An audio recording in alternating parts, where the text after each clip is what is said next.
Hello అండి, welcome to profitmaster.in. ఇక ఈరోజు మార్కెట్స్ కానీ గమనిస్తే అటు గ్లోబల్ క్యూస్ పరంగా మెజారిటీ ఏషియన్ మార్కెట్స్ అన్నీ కూడా కొత్త ప్రాఫిట్ బుకింగ్ అనేది కనపడింది. ఇక మన మార్కెట్స్ ఈరోజు ఫ్లాట్గా ఓపెన్ అయినాయి. అయితే ఇనిషియల్గా కన్సాలిడేషన్లో ఉంది. సడన్గా వన్ తర్వాత మార్కెట్స్లో ఒక్కసారి సెల్లింగ్ అనేది చూసాము.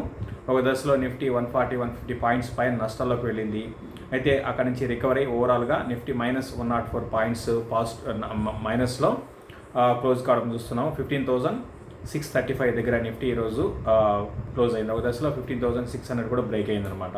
ఇక బ్యాంక్ నిఫ్టీ విషయానికి వస్తే ఇనిషియల్గా నిఫ్టీ కన్నా బ్యాంక్ నిఫ్టీ చాలా స్ట్రాంగ్ ఉంది. అయితే సెకండ్ హాఫ్లో ఒకసారి సెల్లింగ్ అనేది రావడంతో బ్యాంక్ నిఫ్టీ కూడా మాకు పాజిటివ్గా ఉన్న బ్యాంక్ నిఫ్టీ నెగిటివ్లోకి వెళ్ళిపోయింది. 284 పాయింట్స్ మైనస్లో 34,800 దగ్గర బ్యాంక్ నిఫ్టీ అనేది క్లోజ్ కావడం చూస్తున్నాము. ఇక నిఫ్టీలో ఈరోజు టాప్ గెయినర్ కానీ గమనిస్తే పవర్ గ్రిడ్, అదేవిధంగా ఎస్బీఐ లైఫ్, ఎన్టీపీసీ లాంటి స్టాక్స్ ఈరోజు టాప్ గెయినర్స్గా ఉన్నాయి. ఇక లూజర్స్లో కానీ లిస్ట్లో కానీ గమనిస్తే గెయిల్ 3.2% మైనస్లో ఉంది. టాటా మోటార్స్, దాంతోపాటు అదానీ పోర్ట్స్ లాంటి స్టాక్స్ ఈరోజు మైనస్లో ఉన్నాయి. ఇక స్టాక్ ఆఫ్ ది డే చెప్పాలి అంటే F&O స్పేస్లో టాటా పవర్ అని చెప్పొచ్చు. 125 రూపీస్ ఈరోజు దగ్గర క్లోజ్ అయింది. 126 దగ్గర క్లోజ్ అయింది. 6.6% ఇది గెయిన్స్లో ఉంది. మరోవైపు పెట్రోనెట్ ఎల్ఎన్జీ బాగా వీక్గా ఉంది. -8% ఈరోజు మైనస్లో క్లోజ్ అయింది.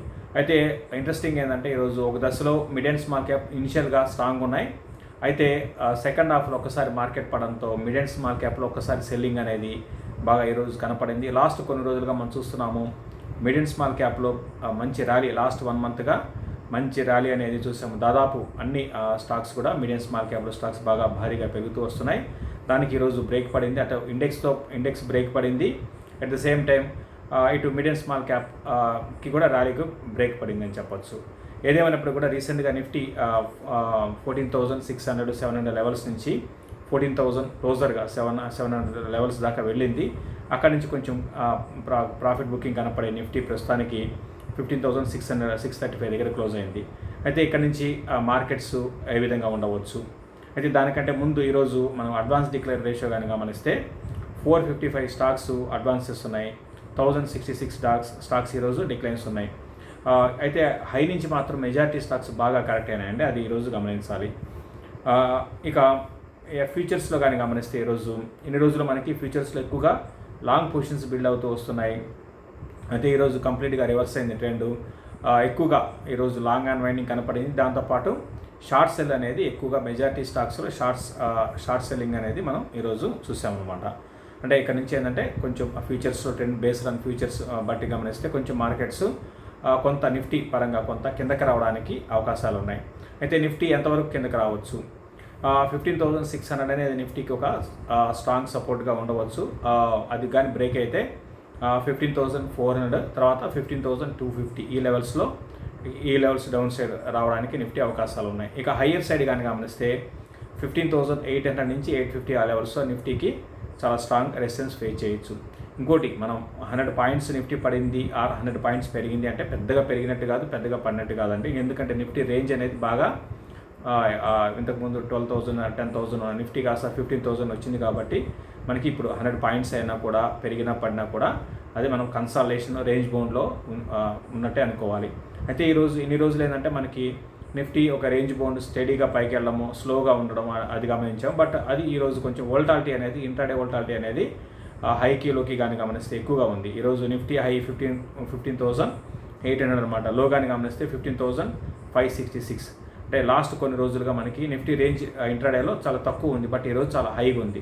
అది మన ఫస్ట్ ఇండికేటర్. కొంచెం వోల్టాలిటీ పెరిగిందంటే కొంచెం మార్కెట్స్లో కొంత ఇక్కడ నుంచి ఒక సెల్లింగ్ అనేది రావడానికి అవకాశాలు కూడా ఉన్నాయని మనం అర్థం చేసుకోవాలి. ఇది ఓవరాల్గా నిఫ్టీ గురించి. ఇక బ్యాంక్ నిఫ్టీ పరంగా ఏ విధంగా ఉంటుంది? బ్యాంక్ నిఫ్టీ ఇనిషియల్గా మనకి స్ట్రాంగ్ ఉంది, బట్ సెకండ్ హాఫ్లో బ్యాంక్ నిఫ్టీ కూడా వీక్ అయింది. ఓవరాల్గా నేను కూడా ఇక్కడ నుంచి బ్యాంక్స్ పెద్దగా భారీగా పెరిగే అవకాశాలు అయితే బ్యాంక్ నిఫ్టీకి అయితే ఉండకపోవచ్చు. 34,200 లెవెల్స్ని బ్యాంక్ నిఫ్టీ టెస్ట్ చేసే అవకాశం కనపడుతుంది. క్లోజర్గా 34,200 నుంచి 34,000 లెవెల్స్ని టెస్ట్ చేయొచ్చు డౌన్ సైడ్. ఇంకా మనకి హైయర్ సైడ్ కానీ గమనిస్తే ఈరోజు హై ఏదైతే ఉందో 35,400 అనేది నుంచి 35,600 ఆ లెవెల్లో బ్యాంక్ నిఫ్టీ రెసిస్టెన్స్ ఫేస్ చేయొచ్చు. ఇది బ్యాంక్ నిఫ్టీ ఇప్పుడు రానున్న రోజుల్లో బ్యాంక్ నిఫ్టీ రేంజ్ అనమాట. సో ఇక మనకి రెగ్యులర్గా అడుగుతున్న స్టాక్స్ గురించి ఈరోజు డిహెచ్ఎఫ్ఎల్ గురించి చాలామంది అడుగుతున్నారు. రీసెంట్గా ఇది డిహెచ్ఎఫ్ఎల్ న్యూస్లో ఉంది, అందరికి తెలిసిందే. మనకి పిర్మాల్ ఎంటర్ప్రైజెస్ దీన్ని ఎన్సిఎల్టీ ద్వారా తీసుకొని ఉంది అనే వార్తలు రావడంతో ఈ స్టాకు కొంచెం పెరిగింది. మళ్ళీ ఈరోజు స్టాక్ 10% పడిందండి. ఫస్ట్ దీనికి అంటే ఈ అసలు డిహెచ్ఎఫ్ఎల్ పరిస్థితి కానీ గమనిస్తే ఒక దశలో 650, 680 లెవెల్స్ నుంచి స్టాకు హౌసింగ్ ఫైనాన్స్ కంపెనీ అనమాట. ఇది బాగా భారీగా వీక్ అయిపోయింది. కరెక్షన్ వచ్చి పెన్నీ స్టాక్ లాగా అయిపోయింది. అయితే మధ్యలో ఫ్యూ మంత్స్ బ్యాక్ ఇది 45 రూపీస్ దాకా వెళ్ళి మళ్ళీ అక్కడ నుంచి రివర్స్ అయింది. ప్రస్తుతానికి 20 రూపీస్ అక్కడ ట్రేడ్ అవుతుంది. నిన్న బాగా పెరిగి ఈరోజు మళ్ళీ డౌన్ అయింది. ఇది దీంట్లో ప్రతి ఒక్కరు కూడా అర్థం చేసుకోవాలి, ట్రేడర్స్ కానివ్వండి, ఇన్వెస్టర్స్ కానివ్వండి, మరి ముఖ్యంగా ఇన్వెస్టర్స్ ఇటువంటి స్టాక్ జోలికి వెళ్ళాకండి. ఇది ఏంటంటే డీలిస్ట్ కానుంది అనమాట. ఎన్సిఎల్టీ ద్వారా దీన్ని పిర్మల్ గ్రూప్ చేజిక్కించనుంది. సో ఓవరాల్గా ఇది కానీ గమనిస్తే 90,000 crores డెట్ ఉందండి. దీనికి 90,000 కోట్ల అప్పు ఉంది. సో ఇప్పుడు ఈ కంపెనీలో ఈవెన్ పిర్మల్ గ్రూప్ తీసుకున్నా కూడా భవిష్యత్తులో ఈ కంపెనీ బ్రహ్మాండంగా ఉండి అద్భుతంగా బిజినెస్ చేసి అటువంటి అవకాశాలు ఏమాత్రం కూడా లేవండి. ఇవన్నీ కూడా ఏంటంటే ఇటువంటి డీల్స్ వల్ల ఏంటంటే కామన్ మ్యాన్ కానీ రీటైల్ ఇన్వెస్టర్ ఎవరు కూడా బాగుపడరు. దీనివల్ల ఏంటంటే కొంతమంది కొన్ని గ్రూప్స్ మాత్రం ఎన్సిఎల్టీ ద్వారా వెళ్తే కొన్ని గ్రూప్స్కి అనుకూలంగా వాళ్ళ డీల్స్ ఉంటాయండి. అంతకు మించి పెద్దగా ఇది రీటైల్ ఇన్వెస్టర్స్కి బెనిఫిట్ అయ్యే డీల్ అయితే ఏమాత్రం కూడా కాదు. మరోవైపు పిర్మల్ ఎంటర్ప్రైజెస్ గురించి చెప్పాలంటే అది కూడా ఫైనాన్షియల్గా ఏం స్ట్రాంగ్ లేరు. వాళ్ళు కూడా దగ్గర 35-36,000 దాకా crores దాకా డెట్ ఉంది. Diversified company. వాళ్ళు అటు ఫార్మాలో ఉన్నారు, తర్వాత రియల్ ఎస్టేట్లో ఉన్నారు, తర్వాత ఫైనాన్స్లో ఉన్నారు. అయితే వాళ్ళకి ఓన్లీ ఫార్మా బిజినెస్ ఒకటి చాలా స్ట్రాంగ్ ఉంది. మిగతా బిజినెస్లన్నీ చాలా వీక్ ఉన్నాయి. గ్రోత్ లేదు. అటు పిర్మల్ ఎంటర్ప్రైజెస్ కూడా అది కూడా ఇన్వెస్ట్మెంట్ స్టాక్ కాదు, బాగా స్పెక్యులేషన్ ఎక్కువ ఉంటుంది దాంట్లో. దీంతోపాటు మేనేజ్మెంట్ కూడా అంతా కార్పొరేట్ గవర్నెన్స్ పిర్మల్ ఎంటర్ప్రైజెస్లో ఉండదండి నాకు తెలిసి. కాబట్టి ఇన్ని మైనస్లు ఉన్నప్పుడు ఈ స్టాక్ని బై చేయడం అనేది కరెక్ట్ కాదు. దీంతోపాటు ఇది డీలిస్ట్ అవుతుందండి, అది గమనించండి. ప్రతి ఒక్కరు కూడా న్యూస్ బేస్డ్ ఎప్పుడు కూడా న్యూస్ని అర్థం చేసుకుని ఫస్ట్ అర్థం చేసుకునేది నిజంగా అది డీల్ ఉపయోగపడి ఆ కంపెనీకి మంచి ఆ డీల్ వల్ల భవిష్యత్తు ఉంటే బై చేయండి. అంతేకాని ఇటువంటి డీల్స్ అర్థం చేసుకోకుండా బై చేయడం అనేది కరెక్ట్ కాదు. గతంలో మనం చూసాం అలోక్ ఇండస్ట్రీస్ గురించి మనం పదే చెప్పాను నేను. ఆ టైంలో కొంతమంది నేను చెప్పినాక మీరేంటి రిలయన్స్ ఇండస్ట్రీస్, జేఎం ఫైనాన్షియల్స్ అలోక్ని తీసుకుంటే మీరు వద్దంటున్నారని కింద మెసేజ్ పెట్టారు. సో ఇప్పుడు దాని అలోక్ ఇండస్ట్రీస్ పరిస్థితి చూడండి, 20 రూపీస్ వచ్చింది. అసలు ఈ రేట్లో కూడా ఉండే అవకాశం దానికి లేదంటే ఆ కంపెనీ బిజినెస్ పరంగా ఏం లేదండి. సో చాలా డెట్ ఉంది. సో ఇవన్నీ కూడా ఏంటంటే రీటైల్ ఇన్వెస్టర్స్ ఆ న్యూస్ అనేది చూసి బై చేస్తే బిగ్ ప్లేయర్స్ ఎగ్జిట్ అవుతూ ఉంటారండి, అది గమనించాలి. ఇది అదొకటి. తర్వాత ఫ్యూచర్ రిటైల్ కూడా చూడండి. Future retail future group future stock ఎక్కడి నుంచి పడింది, 160 నుంచి 50-40 రూపీస్కి వచ్చేసింది. సో ఇటువంటి డీల్స్లో మీరు అంటే న్యూస్ని చూసి మీరు కొనమనేది కరెక్ట్ కాదు, నేనైతే వద్దని చెప్తాను. దీంతోపాటు హెచ్ఎఫ్సిఎల్ గురించి అడుగుతున్నారు అందరూ కూడా. ఏంటంటే ఈ మధ్య మళ్ళీ ఎక్కువ చిన్న కంపెనీస్ గురించి ఎక్కువ అడుగుతున్నారండి. అంటే అటు బాగా స్పెక్యులేషన్లో ఉన్న స్టాక్స్ ఇవన్నీ కూడా. హిమాచల్ ఫ్యూచరిస్టిక్స్ అనేది ప్రతి బుల్ మార్కెట్లో ఎంతో కొంత 30-40% పెరుగుతుంది, మళ్ళీ పడిపోతుందండి. ఇది ఫండమెంటల్గా అంత గొప్పగా అయితే లేదు, అయితే కొంచెం ఇంప్రూవ్ అవుతున్నాయి. ఒకప్పటికి ఇప్పటికీ ఇంప్రూవ్ అవుతున్నాయి. టెలికామ్ ఇన్ఫ్రాస్ట్రక్చర్లో ఉన్నారు. ఇది ప్రతి బుల్ మార్కెట్లో పార్టిసిపేషన్ ఉంటుంది బాగా. ఇంకా ఈ మధ్య తగ్గింది, కానీ ఒక టైంలో బాగా స్పెక్యులేషన్ ఎక్కువ ఈ స్టాక్లో జరుగుతుందండి. ఈ రోజని కాదు, లాస్ట్ ఒక 14-15 ఇయర్స్గా ఈ స్టాక్లో స్పెక్యులేషన్ జరుగుతుంది. 2008లో దగ్గర 56-57 ఆ లెవెల్స్కి వచ్చింది. అక్కడి నుంచి మళ్ళీ పడింది, అక్కడి నుంచి కరెక్ట్ అవుతూ ఉంది.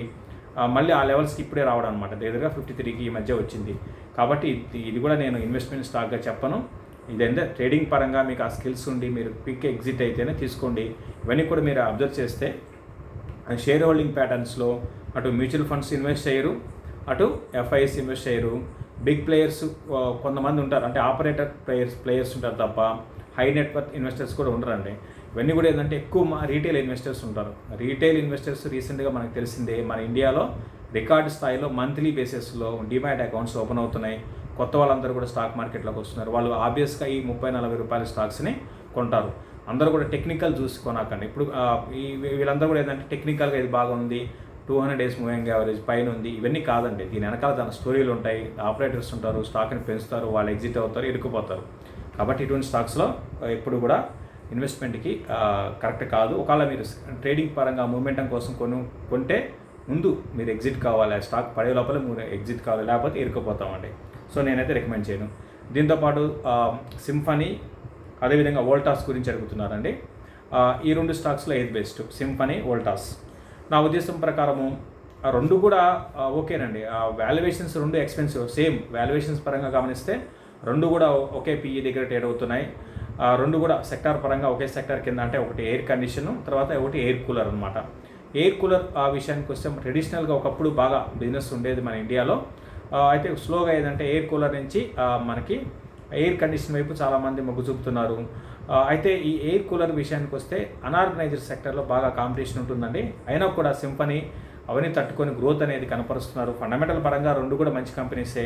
అయితే ఫ్యూచర్ దృష్టిలో పెట్టుకుంటే, గ్రోత్ని దృష్టిలో పెట్టుకుంటే వోల్టాస్ అనేది బాగా మనకి మంచి గ్రోత్ అనేది కనపరిచే అవకాశాలు ఉన్నాయి. కాబట్టి నా ఉద్దేశం ప్రకారం 2 కంపెనీస్లో వోల్టాస్ని కనుక్కోవచ్చు. అయితే ఇంతకుముందు నేను చెప్పినట్టుగా 2 కూడా వాల్యుయేషన్స్ పరంగా ఎక్స్పెన్సివ్ కాబట్టి రెండింటిని కరెక్షన్స్లో కొనుక్కోండి. అయితే ఇప్పుడు ఎందుకు పెరగటం లేదు? ఆల్రెడీ పెరిగాయండి. వోల్టాస్ పెరిగింది, సింఫనీ మాత్రం ఈ సీజన్లో పెరగలేదు. వోల్టాస్ మనకి ఎప్పుడు మనకి సీజన్ కాక నవంబర్, డిసెంబర్ నుంచే కూడా బాగా పెరుగుతూ ఉంది. ఇప్పుడు రీసెంట్గా కరెక్ట్ అయింది. మామూలుగా ఇది ఏంటంటే కొంచెం సమ్మర్కి ముందు పెరుగుతూ ఉంటాయి, సమ్మర్ తర్వాత స్లోగా కరెక్ట్ అవుతూ ఉంటాయి సీజనల్ పరంగా అనమాట.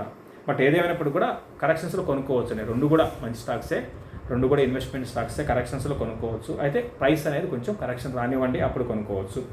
తర్వాత Birla soft, intellect design, KPIT 3 స్టాక్స్లో ఏది బెస్ట్ అని అడిగారండి. దానికి ఎక్కువ మంది అది అడుగుతున్నారు.